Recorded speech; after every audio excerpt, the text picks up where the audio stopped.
Hi everyone. On this week's product spotlight, we have the SPE 6.7 Powerstroke upper coolant hose. This particular one works on the 17 to 21 Powerstrokes. Obviously, it replaces the upper coolant hose to a more aesthetically pleasing hose. It's a silicone kit with billet adapters. It eliminates the quick connect on the engine side of the radiator hose. And we can go over here on the table what you get with the kit. Obviously, you get the upper radiator hose. It's a 5-ply silicone hose. Silicone with polyester reinforced. This is the billet adapter that goes on the radiator side. Hard anodized black. Get a new O-ring for that. Clamps for the hose. And then a billet adapter that we designed to go over the thermostat housing, and it eliminates the quick connect that normally leaks on these engines. It's a very problematic thing.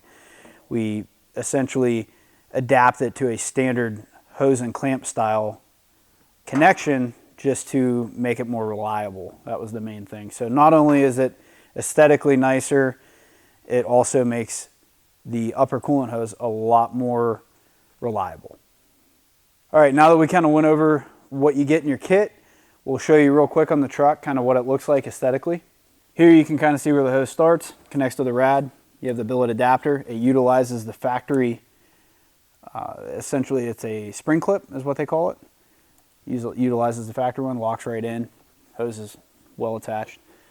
Got your silicone hose, leads down into the valley, close to the valley of the engine, and that's where the thermostat adapter goes. And slip fit connection with the hose, 2 clamps. Pretty simple. It is a lot more aesthetically pleasing, I think, than the factory rubber hose, and it's a lot stronger and more durable. All right, guys, that pretty much covers it for the 6.7 Powerstroke upper coolant hose.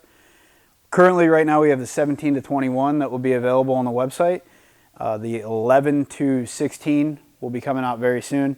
It's a little bit of a different setup. The radiator has a different size coupler, so we're going to get that all squared away for those trucks, and that'll be out very soon. Thanks for tuning in, and we'll catch you on the next one.